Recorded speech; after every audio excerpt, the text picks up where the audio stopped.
Hello. Welcome to the live. This is Kim and I'm here. My shirt does actually cross at some point. I'm always like anyway, whatever. Welcome to the live. We're here on a Tuesday where we talk about all the things and invariably I fuss about something, but that is what it is. Hopefully you are having a good week getting ready for whatever you're getting ready for. It is mid-October, which is craziness. It's insanity. So thank you for joining me as the days pass in our world.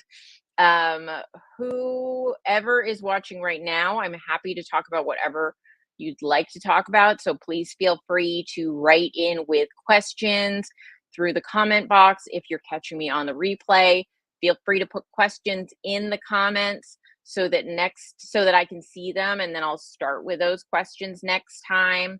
What am I doing? I'm really coming to terms with the reality that I'm in maintenance, which might sound weird. I've been in intentional maintenance before, but it was like with an awareness that at some point in the future, I knew that I wanted to lose more weight. And I'm at the lowest I've been as an adult, really. And while I definitely have fitness goals and things I'd like to achieve, I don't know that I need the number on the scale to register lower than it does now. And that's an interesting position to be in, right? So the humidity is just curling the bangs off of my eyebrows every second.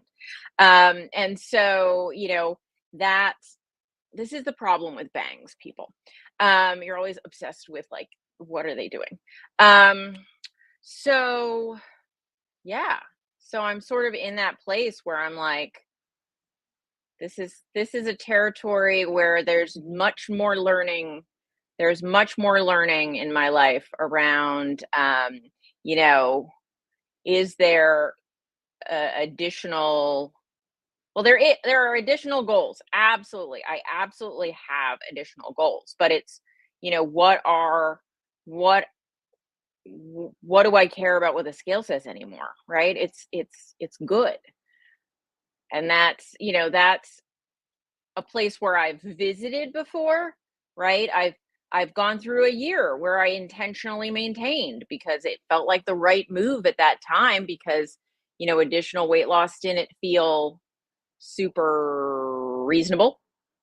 And yeah, and so now though I'm like, well, it's more like I've arrived.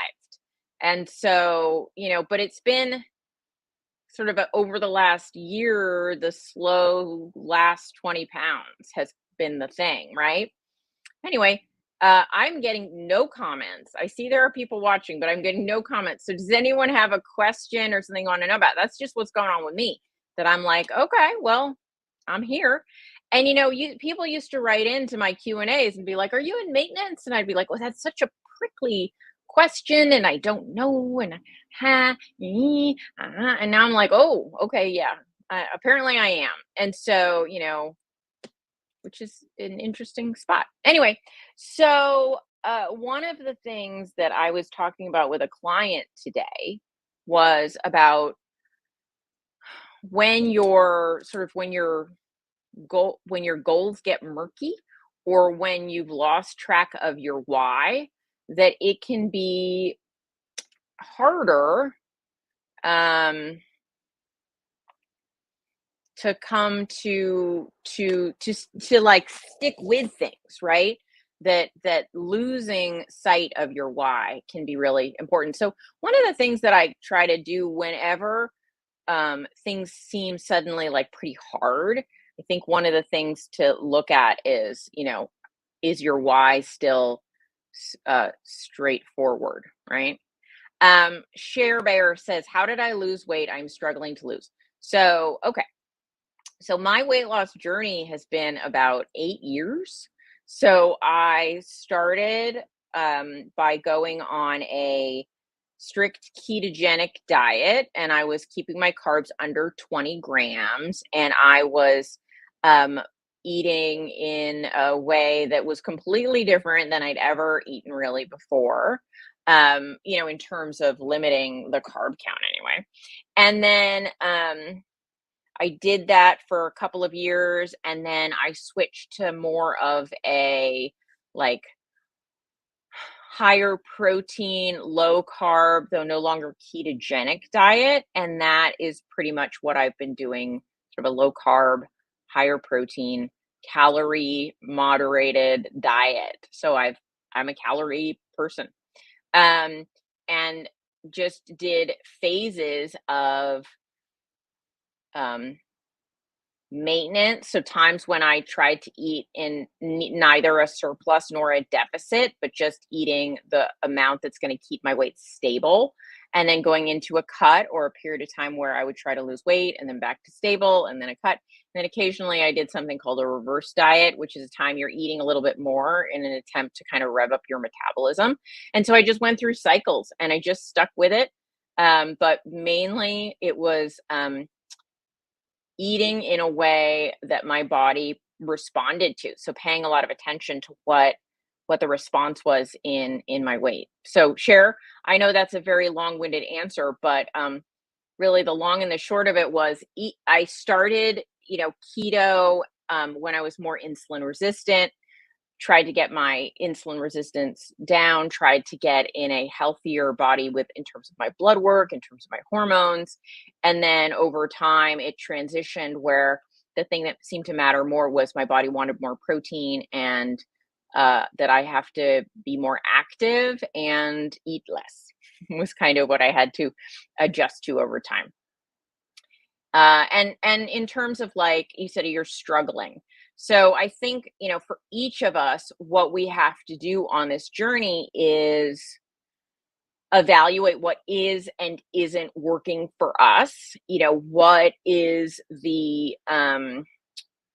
what are our roadblocks? For some people, that means they have to prepare more, they have to cook more, they have to change some of their habits, or all of their habits around food, right? And so for me, some things that I think have been very helpful on my weight loss journey are I don't eat out very much, though I do sometimes eat out, but it's not a regular thing.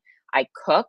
I cook in bulk, like I make multiple meals at the same time. So I make sure like I need my food to be interesting enough that I want to eat it, but not so interesting that I'm like, it's not like a smorgasbord of food. It's like, you know, I do a lot of repeat meals, and I want it to be delicious, but it's like not my main source of entertainment.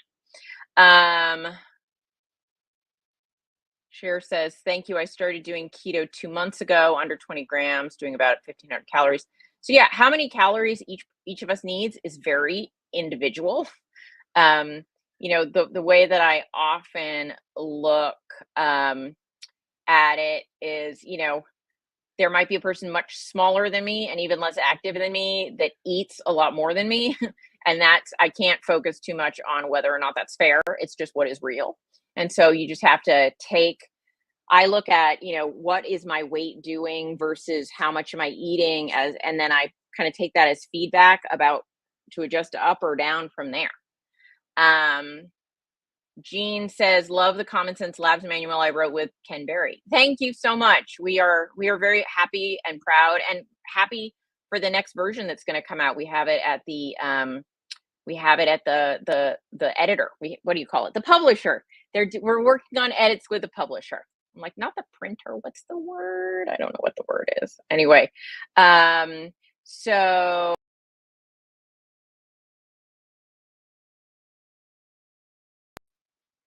sorry guys, I don't know what happened there. The screen just went out for a second. Hold on a sec. Do I use any meal replacement shakes?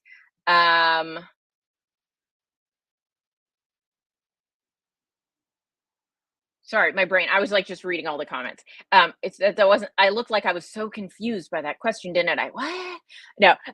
No. Do I ever have a shake? Yes. Rarely. Uh, I more am like might supplement my protein for the day with a shake. Um, So, like, I have some Fairlife protein shakes in my pantry. And I also have a ton of protein powders, but usually the protein powders, I use them for baking. And so what I use but every once in a while, I'm like, I notice I've kind of had a weird day and my protein isn't quite where I want it to be. And I'll like throw a protein shake in the mix, like one of my Fairlife shakes, just because it's real easy to slip in, and I kind of use it just as like a chocolate milk. How often do I end up doing that? Not often. Like once a month? I don't know. Mainly, I like right now, I've got in my fridge, I've got a bunch of pumpkin bars I just made. I was trying out a new recipe that I was coming up with. And in the pumpkin bars, I made them with, what did I make them with? I made them with pumpkin. Shocking. Pumpkin, eggs, Greek yogurt, and protein powder. So they're very high protein. And so if I need to like top off my protein or my meals aren't coming out right that day, I have something like that in the fridge, I'll go for that. Shakes aren't very filling. Shakes aren't very satisfying. So I certainly don't do meal replacement shakes. I try to eat my food rather than drink my food. But I'm not anti shake for the right reason. But I'm a person who generally wants to eat more than I can based on my weight loss goals. So if I, like these little pumpkin bars are like 50 calories and like four of them is like, so if I have four of these little pumpkin bars, which, they're not that little, they're like, that is a lot more satisfying, and it's about the same amount of protein as a shake might be. So that I would rather have, but if I'm like, I haven't cooked, I'm a little low on groceries, I have to go to the store, it's a busy day, then I might throw, that's why I keep the Fairlife shakes in the cabinet, because they're just there. Um uh Hold on. I have some questions. Where'd they go?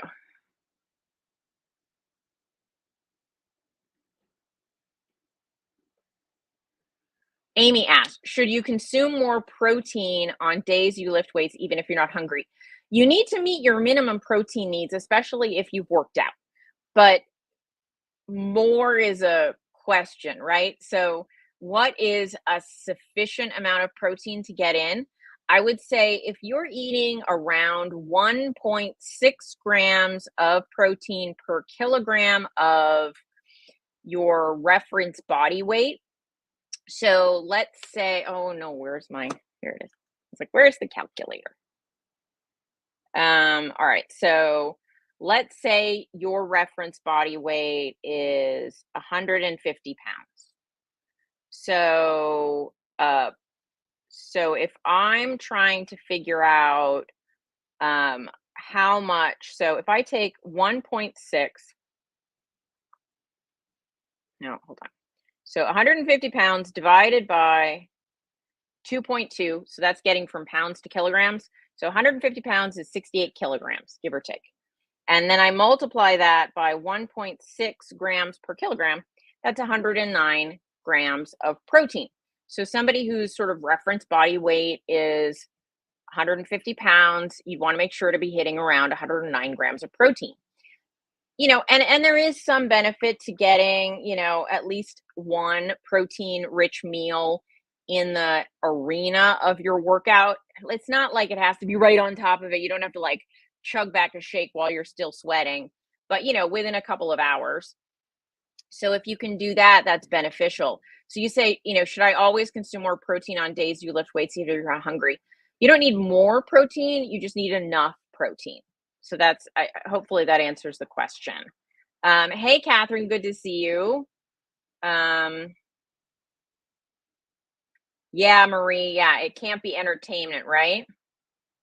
I mean, it can be entertaining, I would say, but it can't be like the main entertainment of your day. Like I used to spend my time, you know, as soon as I had one meal, I was thinking about my next meal, you know, that's that's problematic. Um, Dan says currently eating ground beef with minced liver, kidney, and heart, and a couple of eggs with goat cheese on top. That is a nutrient dense meal, Dan, for sure. Uh, Catherine says, sorry guys. Catherine says, spent part of this year trying a different eating plan. It was really hard. Came back to more fats and protein, considering towards carnivore, but I like veggies a lot. Yeah, I eat a lot of veggies. I find I do really well on them. We got to find what works for us. Jean says, yeah, I watch my body composition. I don't worry about weight. It's how my clothes fit. Corinne says, so I track my macros still. I do. I'm going to track well, I mean, never say never, right? But I'm planning on tracking pretty much for the rest of my life. I like tracking. It's useful for me, keeps me sane, keeps me on track. So I'm a tracking kind of person. That's my thing. Do I think every single human needs to track if they don't like it? No, but it's something that works for me, so I'm going to stick to it. The 5 minute, no, not even the like 45 seconds I spend tracking, because like I said, I eat the same thing like over and over and over again. So so I'm like copy paste. So it doesn't take much time, keeps me sane, keeps me on track, keeps me on goal. So I do. Kathy said, tried pumpkin bread this week. Super good to grab 1.5 in the freezer and heat up in the microwave with a pat of butter. Oh, good. I'm glad that's going so well for you. Hey, Rita. Yeah. Yeah. So, I mean, it's really about, hey, Sharon, it's really about finding what works for you on an ongoing basis. And so, what works for me is getting enough protein, like I aim for about 120 grams a day. That seems to be my sweet spot. By the way, I'm basically 5'9", and so that's where I aim.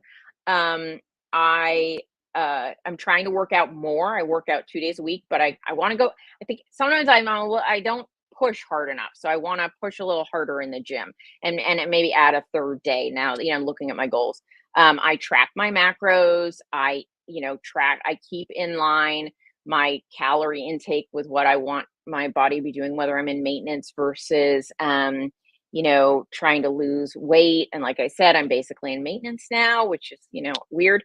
And those are the things that I found work really well for me. Over the course of my journey, my protein has been as low as 60 grams and as high as 180 grams. And then it's been, about finding what works best for my body and my goals and so all of that. So those are the things that I do. Hey, Michelle, or no, Michael's mommy. Nice to see you. Yeah, that's what's happening in my world. Thank you for the kudos on the looksies. I'm dealing with a little humidity today, and so I'm feeling a little shiny. But yeah, and my ears are itchy. This is menopause, people. Well, or perimenopause. Anyone else get itchy ears? It's a thing. Itchy ears. I don't know why, but it's a thing. Anyway, Jean says, I go back to the lion diet if I have been eating too much cheese and salami and any dairy, heavy cream. Yeah. Am I still in the city? I live in Berkeley, which is across the bridge from what we in the Bay Area call the city, which is San Francisco. It's that way. So my folks live in San Francisco, but I've lived in Berkeley, so I don't know if that was what you meant. But I often say San Francisco, to be perfectly honest, because people often know where that is compared to other things. Jean, I'm just trying to make sure I haven't missed any. Sorry, I'm just trying not to itch my ear. Any comments? Amy said, was diagnosed with rosacea and have long COVID inflammation in my shoulders and neck. Can you please talk about how to go about an anti-inflammatory way of eating? Do I know if this helps? So, yes, definitely anti-inflammatory is a way of life for sure. Um, so, what are we trying to remove to help with that? Well, there's the general rules, right? So, sugar, this is what to remove, right? Sugar, grains, seed oils, those kinds of things, leaving those out of your diet, that can help quite a bit with inflammation reduction. But then it's about tweaking it for you because some people find tomatoes inflammatory, some people don't. Some people find uh, anything really, right? We all have different, triggers. And so it's, what I would say if I were really trying to, I have rosacea too, by the way, so I hear you on that. I haven't found that my rosacea is mild, is super related to my diet. Personally, mine is that I have the most sensitive skin in the world, and so I've had to be very specific with my skincare routine to keep the rosacea from returning, and the stress level. If my stress is high, I'm red. If I use like 97% of the products on the market, I have redness. So I've gone to I use a hyaluronic acid, very light cream. I think it's from a company with the last. It's a name that I can't remember. Something Roth that I get at Sephora, and that's been really nice for my rosacea. Um, but for the diet, what I would say for anybody dealing with inflammatory issues, I would say an elimination diet is probably your best bet of what to do to see how you can change the way you eat to better influence your skin response. So that's what I would do. Um, Annette says, "Do I know about hyperprolactinemia if not pregnant?" I don't. Honestly, I don't. It is something that you definitely want to work with your OBGYN on. And I would not be surprised if it had anything to do with insulin issues because a lot of hormones like that have to do with growth and fertility will have some component in insulin levels. But I'm just that's just a thought that went through my head. It was not based in any actual knowledge of about prolactinemia, um or hyperprolactinemia. So I don't do. I would just Google right now if I could, but I that would have all you also can do that. So I would just be throwing some things out there. So I don't have previous knowledge about that. But usually these things don't just appear in complete isolation. So I would want to look at the blood work of that with a metabolic panel and a hormone panel and like a complete hormone panel to put the pieces together. Probably what I would want to do. um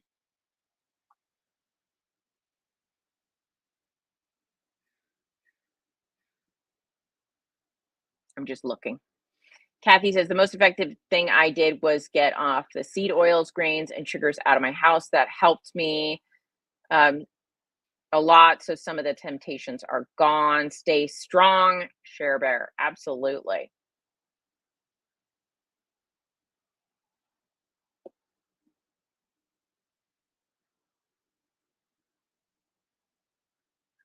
Okay, great. You're working with someone good. Okay, good. That's important for sure. For sure, for sure. All right. Great. Well, it's super fun to join you guys for my weekly call. I've been doing this now. I'm back up and running, trying to trying to get back up and running. I had to quickly get myself in gear for this call tonight because I was just on a coaching call, and so I'm glad to be here with all of you. And yeah, yeah. So yeah, the rosacea can be a real killer, but finding the right routine for it and the right um, nutrition for you, it's very, I feel like it becomes very personalized, and it's something that, an elimination diet is almost always going to be, you know your best bet for really pinning down what your body finds inflammatory versus, somebody else's. All right, guys, well, it's been great to be with you. I'm keeping these calls shorter and sweeter than I used to, because I think it keeps things, a little more happening. So come and join me next week for the call. Have a great evening, everybody. And if you have any questions, thoughts, concerns, things you want me to talk about next time, put it in the comments and I will jump on with you. All right. Bye, guys.